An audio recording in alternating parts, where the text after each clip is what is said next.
नमस्कार, मैं मृदुला श्रीवास्तव सी न्यूज भारत में आपका स्वागत करती हूं। वक्त हो गया है न्यूज बुलेटिन का। खबरों के इस बुलेटिन में हम बात करेंगे भागलपुर की, जहां नगर निगम के स्थायी समिति के सदस्य पार्षद रंजीत मंडल को विश्वविद्यालय थाना पुलिस ने किया गिरफ्तार। साथ ही टीएमबीयू और दिल्ली की संस्था ग्लोबल लीडर फाउंडेशन के बीच हुआ एमओयू पर हस्ताक्षर। आगे जानेंगे कहां 1 करोड़ की स्पिरिट सहित 4 शराब धंधेबाज हुए गिरफ्तार। ऐसे ही तमाम खबरों पर करेंगे विस्तार से चर्चा। भागलपुर विश्वविद्यालय थाना पुलिस ने नगर निगम के स्थायी समिति के सदस्य सह वार्ड नंबर 13 के पार्षद रंजीत मंडल को गिरफ्तार किया है। 9 तारीख को परबत्ती मोहल्ले में शराब के खिलाफ लोगों ने प्रदर्शन किया था, उसी मामले में गिरफ्तारी हुई। 9 मार्च को परबत्ती मोहल्ले में मोहल्ले के लोगों के द्वारा मुख्य सड़क को जाम किया गया था और पुलिस प्रशासन पर आरोप लगाया गया था कि मोहल्ले में शराब की बिक्री होती है, लेकिन पुलिस के द्वारा कोई कार्यवाही नहीं करने का आरोप मोहल्ले के लोगों ने लगाया था और सड़क जाम कर पुलिस प्रशासन के खिलाफ जमकर नारेबाजी की थी, जिसको लेकर पुलिस के द्वारा मामला दर्ज किया गया था। वहीं आज विश्वविद्यालय थाना के द्वारा वार्ड पार्षद को गिरफ्तार कर लिया गया और उन्हें कोर्ट में पेश कर जेल भेज दिया गया है।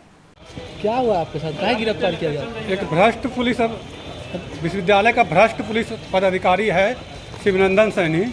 उनकी जो है कुकर्म को छुपाने के लिए फर्जी तरीके से हमको जो है फंसा के जेल भेज रहा है। रोड जाम का मामला है, जो बच्चा लोग दारू का विरोध किया था और नीतीश जी का ये आदेश है कि जहाँ दारू देखो वहाँ विरोध करो। चूँकि यहाँ वो कुकर्मी अफसर को लगा कि कहीं जो है, क्योंकि हम जनप्रतिनिधि हैं, कहीं हो सकता है कि बच्चा लोग जो आंदोलन किया शराब के विरोध में, हो सकता है कि जो क्या कहते हैं रंजीत मंडल ने वो थाम ले। जय। भागलपुर से सी न्यूज संवाददाता राहुल कुमार सिंह की रिपोर्ट। तिलका मांझी भागलपुर विश्वविद्यालय और ग्लोबल लीडर फाउंडेशन नई दिल्ली के बीच एमओयू पर हस्ताक्षर हुआ। टीएमबीयू और दिल्ली की संस्था ग्लोबल लीडर फाउंडेशन के बीच उच्च शिक्षा, रिसर्च व इनोवेशन को लेकर करार हुआ। कुलपति प्रोफेसर जवाहर लाल और फाउंडेशन के डायरेक्टर डॉक्टर रमेश त्रिपाठी ने संयुक्त रूप से एमओयू पर हस्ताक्षर किया। कुलपति प्रोफेसर जवाहर लाल ने कहा कि दोनों संस्थानों के बीच समझौता उच्च शिक्षा की बेहतरी में मील का पत्थर साबित होगा। इससे टीएमबीयू की साख और प्रतिष्ठा बढ़ेगी। विश्वविद्यालय के शिक्षकों को देश के अलावा विदेशों में भी अपनी योग्यता, काबिलियत और अनुभव का लाभ उठाने का मौका मिलेगा। ये फाउंडेशन उच्च शिक्षा और शोध कार्य के लिए अंतर्राष्ट्रीय स्तर पर काम करती है। वीसी ने कहा कि हम शोध के क्षेत्रों में बेहतर काम करेंगे। रिसर्च के लिए आर्थिक रुकावट नहीं आएगी। शिक्षकों को हर स्तर पर प्रोत्साहित किया जाएगा। भागलपुर से सी न्यूज संवाददाता राहुल कुमार सिंह की रिपोर्ट। मोतिहारी में करीब 1 करोड़ की स्प्रिट सहित 4 शराब धंधेबाज गिरफ्तार हुआ। उत्पाद पुलिस ने कंटेनर एवं एक पिकअप गाड़ी को भी जब्त किया। मोतिहारी उत्पाद विभाग की टीम ने देर रात चकिया थाना क्षेत्र के अहिरौलिया गांव स्थित एक वेयर हाउस से भारी मात्रा में कच्चा स्प्रिट जब्त किया है। वहीं उत्पाद पुलिस ने कंटेनर एवं एक पिकअप गाड़ी को भी जब्त किया है। मौके से 4 शराब धंधेबाज भी पकड़े गए हैं। हालांकि वेयर हाउस के मालिक की भूमिका जांच की जा रही है।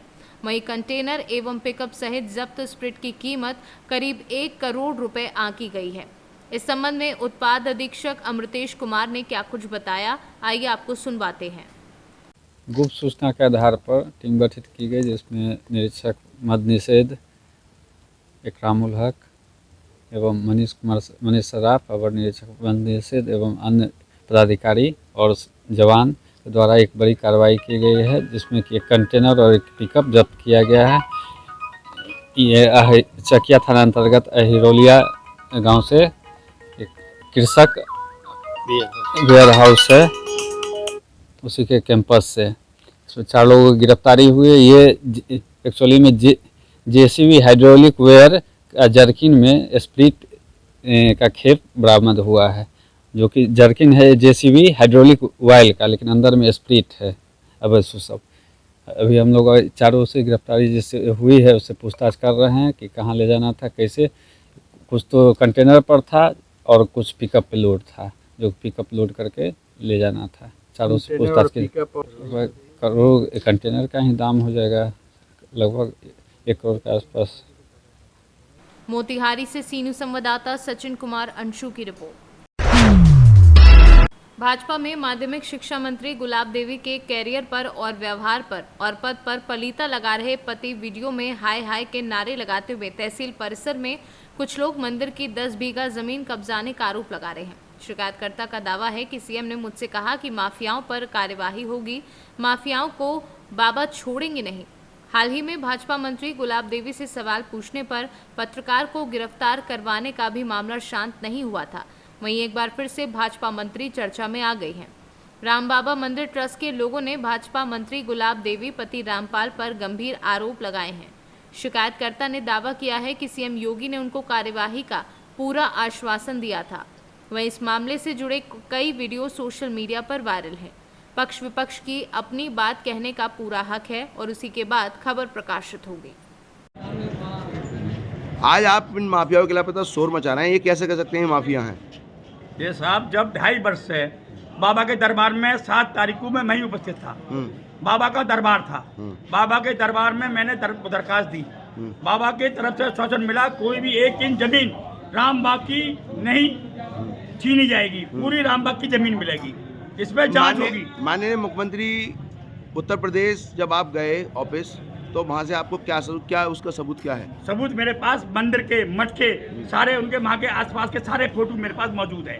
उसी तारीख के 7 तारीख के। आज कितनी तारीख है? आज 18 तारीख है। अभी तक कार्रवाई नहीं हुई? अभी तक कार्रवाई चल रही है वहाँ पर और शायद तहसील में आ भी चुकी है जी। फिर मगर प्रशासन श्री माननीय गुलाबो देवी के पति इसमें इन्वॉल्व हैं, इसलिए जमीन नहीं मिल रही हमारी। बस तो मंदिर की जमीन है, तो मंदिर की जमीन कौन छीन सकता है? कौन छीन सकता है?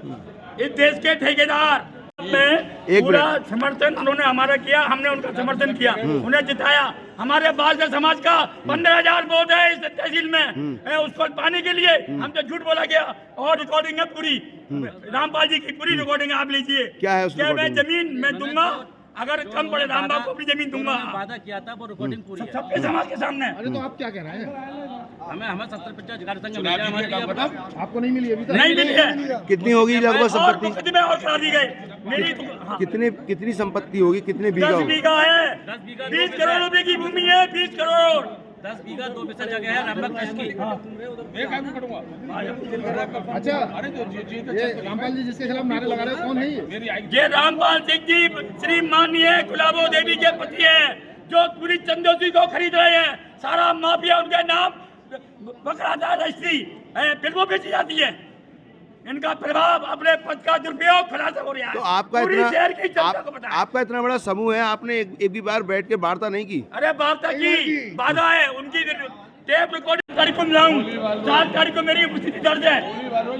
योगी जी ने 7 तारीख को, इसी 7 तारीख को योगी जी ने बोला 1 इंच जमीन रामबाग की नहीं मिलेगी। उनके ओएस जी ने मुझे पन्ने में दिए और पूरी फाइल ली और जगह बुलाया है और न कहा कि रामपाल का जितना साम्राज्य है नंबर 2 का सब जाकर करो, तुम्हारे साथ हूँ। अगर तुम्हें 1 इंच भी और उंगली उठी तुम्हारे ऊपर तो हाँ, योगी ने कहा ये बात। सारा कोई डर मत मेरे प्रशासन में ना, कोई गलत काम नहीं होने देंगे और कोई सुनिवार नहीं है। कभी आपने इस मैटर में समाज को लेकर अपने बात की? हमारे साथ है। नहीं, बात की मंत्री जी से? संभल से सी न्यूज संवाददाता जगतपाल सिंह की रिपोर्ट। आज जिलाधिकारी मनीष बंसल एवं पुलिस अधीक्षक चक्रेश मिश्रा के द्वारा 16 मार्च को चंदौसी के एआर कोल्ड स्टोर इस्लाम नगर रोड बरई चंदौसी में हुई दुखद घटना में मृतक हुए श्रमिकों एवं मजदूरों के परिवारीजनों के यहां पहुंचकर शोक संवेदना व्यक्त की एवं घटना में घायल हुए लोगों के यहां पहुंचकर परिवारजनों से मिलकर संवेदना व्यक्त की। जिलाधिकारी एवं पुलिस अधीक्षक ने सर्वप्रथम विकासखंड बनिया खेड़ा के ग्राम एतौल पहुंचकर मृतकों के परिजनों से शोक संवेदना व्यक्त करते हुए केंद्र एवं राज्य सरकार के द्वारा सहायता प्रदान किए जाने को लेकर आश्वस्त किया एवं घायलों के यहां जाकर उनके परिवारीजनों से मिलकर संवेदना व्यक्त की। इसका संज्ञान लिया गया और उनके लिए राहत की ऐलान भी किया गया। माननीय मुख्यमंत्री जी द्वारा इसमें 2-2 लाख रुपए की प्रत्येक मृतक के लिए घोषणा की गई थी, लेकिन अब इसको जो मुख्यमंत्री कृषक दुर्घटना बीमा योजना है उसके अंतर्गत जोड़कर कुल 5 लाख रुपए की जो धनराशि है वो आज संबंधित खातों में पहुंच जाएगी। जो घायल व्यक्ति हैं उनमें से 6 लोग जिनके नाम थे श्री प्रेम पुत्र महिलाल, ये मोहल्ला रामनगर, अरुण पुत्र प्रेम सिंह, ये भी मोहल्ला रामनगर, संधू पुत्र विजय, मोहल्ला रामनगर, मनोज कुमार पुत्र हरिओम, ग्राम बर्रई, प्रेम सिंह पुत्र श्री राम, ग्राम बर्रई, और नरोत्तम, ये 6 लोग जो हैं इनको प्राथमिक उपचार के बाद डिस्चार्ज किया जा चुका है। 4 लोग अभी भी अस्पतालों में उनका उपचार चल रहा है, जिनका नाम है राम मोहन पुत्र भजनलाल, निवासी ग्राम कैथल के हैं, रूप सिंह पुत्र प्रकाश, निवासी मोहल्ला रामनगर के हैं, महेश पुत्र बेनीराम, निवासी एतौल के हैं। संभल से सीनू संवाददाता जगतपाल सिंह की रिपोर्ट। देवभूमि देवर बीजा में साहू समाज ने मां कर्मा की जयंती मनाई। मुख्य अतिथि बेमेतरा विधायक आशीष छाबड़ा थे। मां कर्मा मंदिर में पूजा अर्चना कर कार्यक्रम की शुरुआत की गई। कार्यक्रम में समाज के अलावा बड़ी संख्या में ग्रामीण उपस्थित रहे। विधायक आशीष छाबड़ा ने कहा कि मां कर्मा के जीवन से हमें साहस, पुरुषार्थ, निर्भीकता, आत्मबल, समानता और राष्ट्र भावना की शिक्षा मिलती है। वे अन्याय के आगे कभी झुकी नहीं। उन्होंने संसार के हर सुख दुख को स्वीकारा और डटकर उसका मुकाबला किया। साथ ही गृहस्थ जीवन पूर्ण संपन्नता के साथ यापन कर नारी जाति का सम्मान बढ़ाया। तत्पश्चात समाज के युवक युवती को शासकीय विभाग में विभिन्न विभागों में पदस्थ हैं, उनका सम्मान मुख्य अतिथि के हाथों किया गया। ग्रामीण साहू समाज देवर बीजा की ओर से विधायक का सम्मान प्रतीक चिन्ह भेंट कर किया गया। बेमेतरा से सीनू संवाददाता संजू जैन की रिपोर्ट।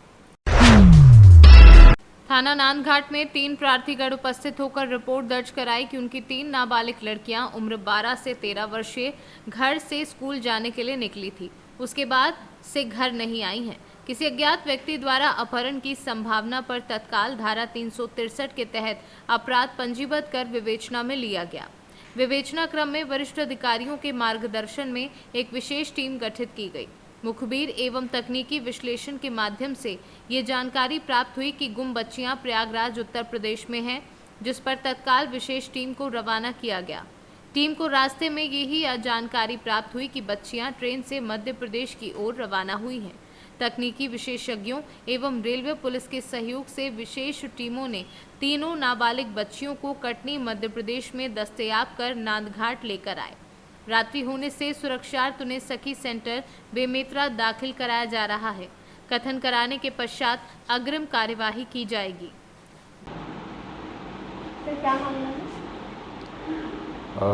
दिनांक 16 मार्च को थाना नांदघाट में प्रार्थीगण उपस्थित आए और ये बताए कि उनकी 3 जो नाबालिग बच्चियां हैं स्कूल के लिए निकली थी और उसके बाद वह घर वापस नहीं आए, जिस पर थाना नांदघाट में तत्काल 363 का FIR दर्ज किया गया और पुलिस अधीक्षक महोदय के मार्गदर्शन में एक विशेष टीम का गठन किया गया। तकनीकी विश्लेषण एवं अन्य मुखबिर की सूचना के आधार पर विशेष टीम को रवाना किया गया, जो कटनी से नाबालिग बच्चियों को दस्तयाब कर लेकर के आए हैं। आज उन्हें सखी सेंटर में रखा जा रहा है। उसके पश्चात कथन करा करके इस पर अग्रिम कार्यवाही की जाएगी। वजह क्या मिला सर?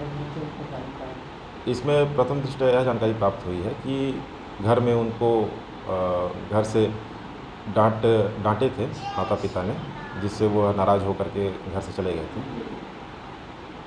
बेमेतरा से सीनू संवाददाता संजू जैन की रिपोर्ट। इंदौर के देपालपुर क्षेत्र के ग्राम कांकवा मामले में जातिवाद गुंडों के द्वारा किए गए जघन्य कृत्य से मृतक श्री मायाराम भीलवाड़ा बागरी के अंतिम संस्कार में भीम आर्मी, आज़ाद समाज पार्टी काशीराम और अन्य सामाजिक संगठन के समस्त साथी एवं राष्ट्रीय अध्यक्ष मनोज परमार, भीम आर्मी विनोद यादव सम्मिलित हुए। पीड़ित परिवार जन से मुलाकात की। SP से मुलाकात कर आरोपियों की गिरफ्तारी को लेकर चर्चा हुई। 4 आरोपियों को धारा 302 एट्रोसिटी एक्ट और अन्य धाराओं के तहत गिरफ्तार किया जा चुका है। आरोपियों के अवैध मकान ध्वस्त किए जा चुके हैं। परिवार के लिए मुआवजा स्वीकृत हो चुका है। एक सरकारी नौकरी के लिए शासन से बात जारी है और अन्य घायलों का सुविधाजनक इलाज जारी है। ये जैसा कि आप जानते हैं, काकवा गांव में 16 तारीख को एक आपराधिक प्रवृत्ति के कुछ लोगों के द्वारा, जो वहाँ के पट्टाधारी थे, जिनको शासन के द्वारा 1 महीने पहले ही उनका कब्जा दिलाया गया था, उनको प्रतिशोधपूर्वक उनके साथ मारपीट की गई और दुखद रूप से जो मायाराम जी है उनका देहावसान हो गया। तो आज उनकी यहाँ पर पोस्टमार्टम के बाद उनकी जो गांव में अंत्येष्टि का कार्यक्रम था, इसमें जो भी समाज के जो लोग थे, जनप्रतिनिधिगण थे या इस पूरे घटनाक्रम से जो भी आक्रोशित या चिंतित लोग थे, उनके द्वारा जो भी मृतक परिवार है उसके प्रति संवेदनाएं व्यक्त की और उनके भविष्य के लेके भी कुछ चिंताएं व्यक्त की। तो जो भी प्रोसीजर है, जो भी योजनाएं हैं शासन की, उनका लाभ हमने उनको तत्काल दे दिया है। उसमें 4,12,000 मृतक को अभी तत्काल स्वीकृत हो गए और बाकी जो भी घायल है उनको भी स्वीकृत हो गए। इसके अलावा कल ही रेड क्रॉस के माध्यम से मृतक परिवार को 50,000 रुपये और प्रत्येक घायल को 20,000 रुपये का वितरण। इंदौर से कैमरा पर्सन पूजा हिरवे के साथ संतोष मालवीय की रिपोर्ट। जनता दल यूनाइटेड किसान पार्टी एवं पीस पार्टी की संपूर्ण स्वराज रैली में पीस पार्टी के राष्ट्रीय अध्यक्ष डॉक्टर अयूब एवं बिहार सरकार के कैबिनेट मंत्री श्रवण कुमार ने भाजपा सरकार की नीतियों पर जमकर प्रहार किया। इस दौरान किसान पार्टी के राष्ट्रीय अध्यक्ष डॉक्टर BL वर्मा ने सरकार और सरकार की नीतियों पर कई गंभीर आरोप लगाए हैं। रामपुर की विधानसभा स्वार के विधायक अब्दुल्ला आजम को छजलेट प्रकरण में 2 साल की सजा होने के बाद स्वार विधानसभा रिक्त घोषित कर दी गई है। सभी राजनीतिक दल विधानसभा स्वार में अपनी जोर आजमाइश करने उतर गए हैं। कुछ ही दिनों में स्वार विधानसभा के उपचुनाव की घोषणा होने वाली है। ऐसे में पीस पार्टी ने अपने सहयोगी दलों के साथ संयुक्त रैली स्वार में की। रैली में बोलते हुए डॉक्टर अयूब ने कहा कि मुसलमानों पर जुल्म हो रहा है, बुलडोजर चलाए जा रहे हैं। मेरे खिलाफ मरी हुई औरत से झूठा मुकदमा दर्ज कराकर NSA लगाया गया है। सच्चर कमेटी की रिपोर्ट, रंगनाथन कमेटी की रिपोर्ट ने कहा कि मुसलमान दलितों से भी नीचे चला गया है। अयूब ने और आगे क्या कुछ कहा, आइए आपको सुनवाते हैं उन्हीं की जुबानी। आज यहाँ पर पीस पार्टी का कार्यकर्ता सम्मेलन और कार्यकर्ता सम्मेलन पीस पार्टी की ओर से लगातार हो रहा है। ये हमारे लिए तीसरी मीटिंग है जहाँ पर मैं आया हूँ और पीस पार्टी के राष्ट्रीय अध्यक्ष डॉक्टर अयूब साहब, किसान पार्टी के राष्ट्रीय अध्यक्ष BL वर्मा साहब के साथ शिरकत करने का मुझे अवसर मिलता है।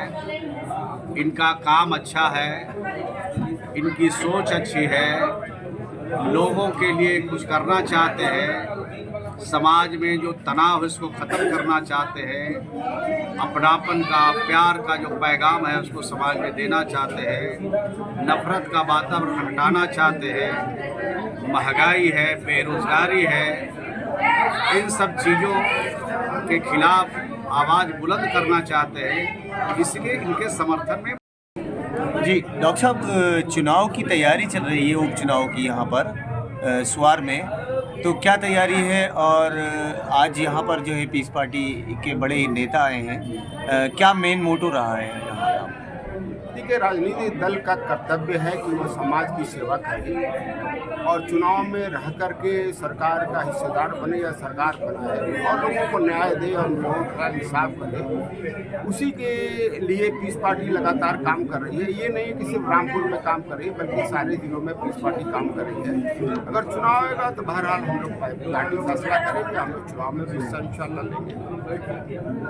अगर आपको प्रत्याशी बनाया जाता है स्वार से, तो आपका जो मेन मोटो रहेगा स्वार के लिए वो क्या रहेगा? पीस पार्टी तय करेगी किसका प्रत्याशी होगा, मगर ये निश्चित है कि पीस पार्टी का अध्यक्ष बाई इलेक्शन नहीं लड़ेगा। ये निश्चित। लगातार स्वार क्षेत्र समाजवादी का गढ़ रहा है, तो क्या आपको लगता है कि पीस पार्टी का प्रत्याशी यहाँ से जीत पाएगा?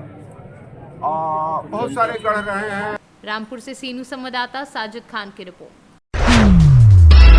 खबर उन्नाव से है, जहां यूपी सरकार ने सख्त रुख अपनाते हुए विद्युत कर्मियों की सांकेतिक हड़ताल को शाम 6 बजे तक हड़ताल वापसी का अल्टीमेटम दिया। हालांकि सख्ती बेअसर रही। विद्युत कर्मी विद्युत उपकेंद्र पर हड़ताल पर डटे रहे। देर शाम मोबाइल की टॉर्च जलाकर सरकार की वादा खिलाफी पर विरोध जताया है। विद्युत कर्मचारियों का ऐलान, मांगे पूरी न होने तक हड़ताल जारी रहेगी। वहीं प्रदर्शनकारियों ने जेल भरो आंदोलन की धमकी सरकार को दी है। हंगामा व प्रदर्शन के बाद विद्युत उपकेंद्र पर पुलिस का पहरा कड़ा कर दिया गया है। विद्युत कर्मियों की हड़ताल से शहर के कई मोहल्लों व ग्रामीण क्षेत्रों में विद्युत आपूर्ति 8 से 12 घंटे ठप रही तो कई मोहल्लों में 14 घंटे तक आपूर्ति प्रभावित रही। सर क्या नाम है आपका? अनिल तिवारी, एक्सियन हसनगंज। किस चीज को लेकर आपके द्वारा धरना प्रदर्शन किया? 3 दिसंबर को माननीय ऊर्जा मंत्री के साथ 14 बिंदुओं पर जो सहमति हुई थी उसको लागू करने के लिए 15 दिन का समय लिया गया था, लेकिन अभी तक उसको लागू नहीं किया गया है।